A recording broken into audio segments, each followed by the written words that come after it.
যে নবাব সিরাজউদ্দৌলা পলাশীর আমবাগানে ব্রিটিশদের সাথে যুদ্ধ করেছিলেন, মনে আছে?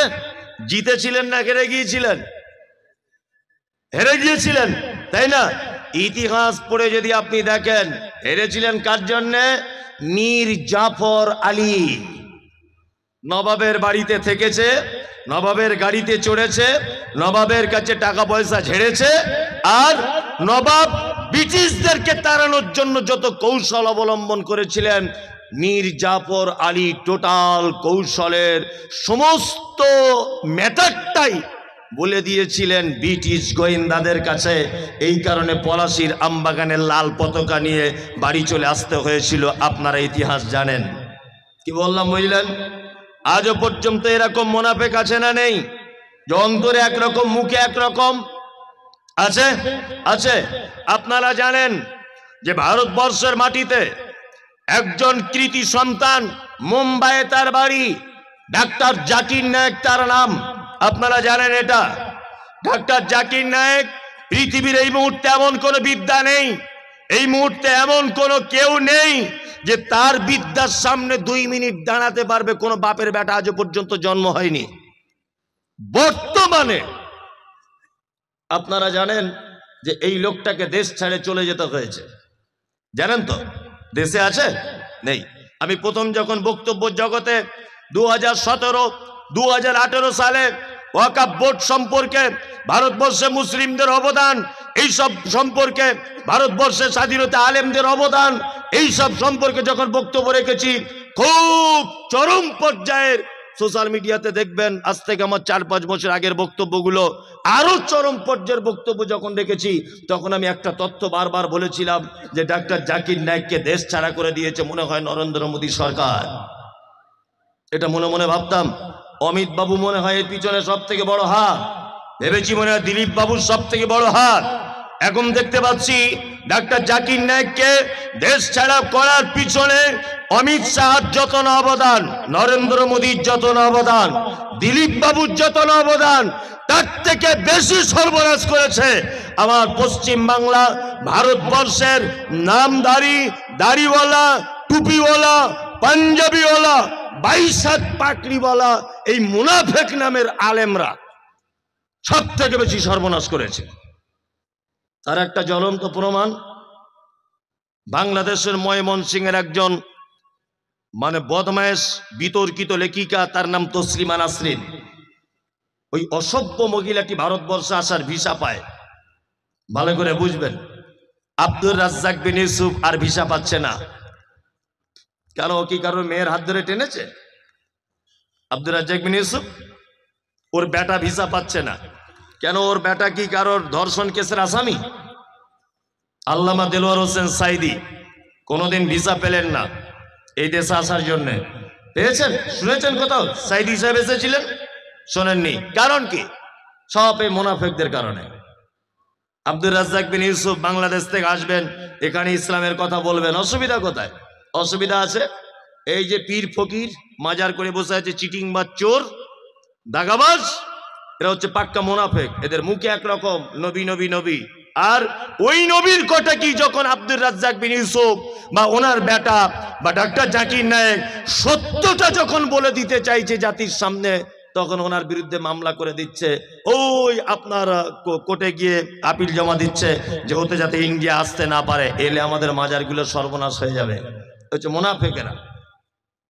কি বলছে বুঝতে পারছেন? চলুন মুনাফিকদের ব্যাপারে একটু একটু একটু একটু করে অনেকটাই জানলেন। এবার একটা মারাত্মক কথা বলে দিই।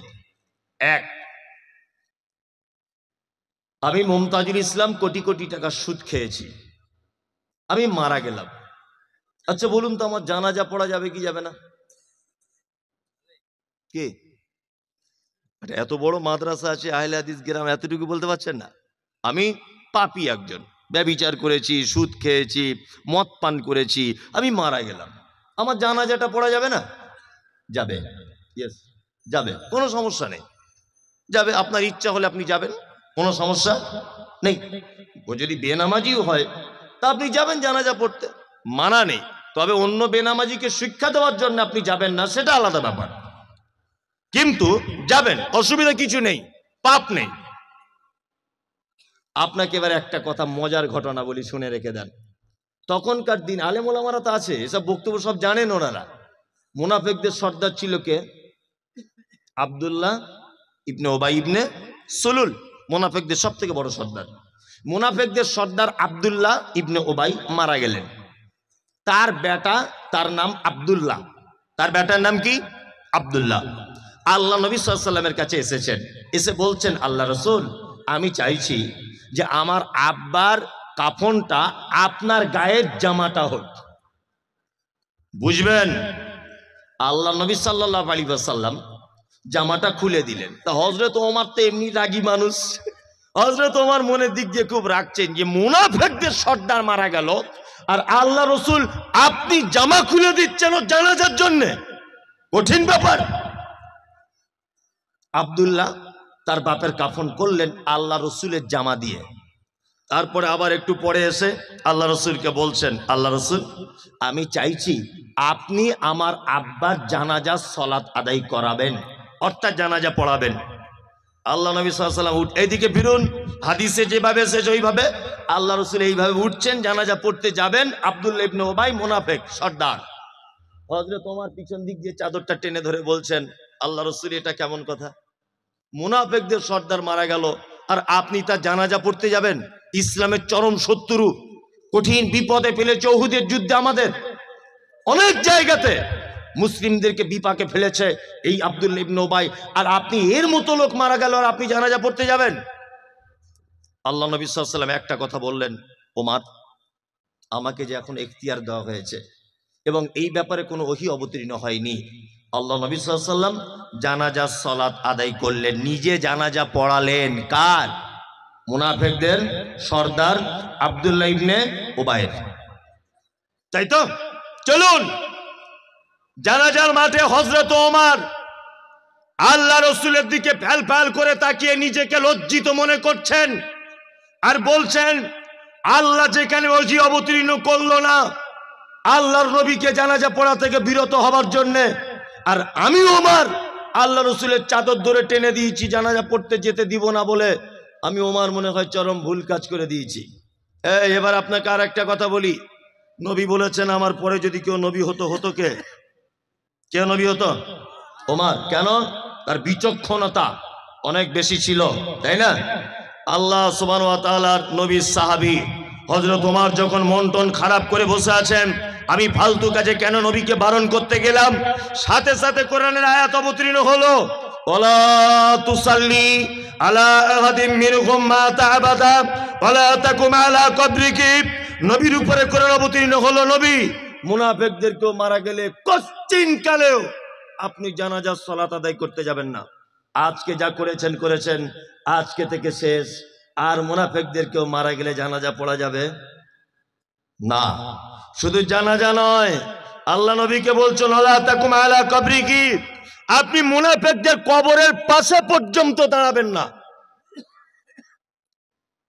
আল্লাহ তারপরে বলছেন ইন্নাহুম কাফারু, নিশ্চয়ই তারা অস্বীকার করেছে বিল্লাহকে, আল্লাহর সাথে, ওয়া রাসূলিহি, রাসূলের সাথে, ওয়া মাতু ওয়া হুম ফাসিকুন, এবং তারা মৃত্যুবরণ করেছে ফাসিক অবস্থাতে। তার মানে পৃথিবীতে এমন কোনো পাপী নেই যে পাপীর ব্যাপারে ডাইরেক্ট বলা হয়েছে তার জানাজা পড়া যাবে না। ভালো করে বোঝার চেষ্টা করুন। কিন্তু মুনাফিক তো খাতারনাক পাপী, যার ব্যাপারে ডাইরেক্ট কোরআন অবতীর্ণ হয়েছে ওয়ালা তুসাল্লি আলা আহাদিম মিনহুম মাতা আবাদা ওয়ালা তাকুম আলা কবরিহি। আল্লাহ সুবহানাহু ওয়া তাআলা নবীকে বলছেন, নবী মুনাফিকদের যদি কেউ মারা যায় ওয়ালা তুসাল্লি, আপনি কোশ্চিন কালেও তাদের জানাজা করতে পারবেন না। দুই, ওয়ালা তাকুম আলা কবরিহি, মুনাফিকদের কেউ মারা গেলে আপনি তার কবরের সামনে দাঁড়াতে পারবেন না। তার মানে বুঝতে পারছেন এরা কত খাতারনাক? বুঝতে পারছেন? এই দেখুন এরা কত খাতারনাক। আর একটা কোরআনের আয়াত, ওই একই সূরার, একটাই সূরার ৮০ নম্বর আয়াত, সূরা তওবা। আর এইটা যেটা বললাম এটা ৮৪ নম্বর আয়াত। আবার একটা আয়াত আপনাকে বলে দিব, এটা হচ্ছে ১১৩ নম্বর আয়াত। ৮০ নম্বর আয়াত আল্লাহ সুবহানাহু ওয়া তাআলা একটা কথা বলছেন চমৎকার। এক, আচ্ছা তাহলে মুনাফিকদের জানাজা পড়া গেল না, আমি মারাত্মক বড় একজন পাপী, আচ্ছা আপনি আমার জন্য একটু ক্ষমা চাইতে পারেন কি পারেন না? পারেন? পারেন, কোনো ব্যাপার না। আপনি দোয়া করবেন, ও রব্বানা আতিনা, আল্লাহ আমার ভাই মমতাজুল ইসলাম বড় পাপ করেছে, দয়া করে তুমি আমার ভাইকে ক্ষমা করে দাও। পুলিন্দা মাদ্রাসার হেড মাওলানা মারা গেছে, আপনি যদি দোয়া করেন আল্লাহ আলেম মানুষ ছিলেন, চলার পথে যদি ভুল হয় ক্ষমা করে দাও। মাদ্রাসার সেক্রেটারি মারা গেল, আপনি দোয়া করতে পাবেন আল্লাহ দিনের কাজ করেছে, এতদিন ভুল ত্রুটি হলে ক্ষমা করে দাও। আপনার চাচা একজন মাতাল মারা গেল, একজন ধর্ষক মারা গেল, সুদের টাকা খেয়েছে, কোটি কোটি টাকা মারা গেল, আপনি দোয়া করতে পারবেন আল্লাহ আমার চাচা তো মানুষ না জানার কারণে বা জানার কারণে মত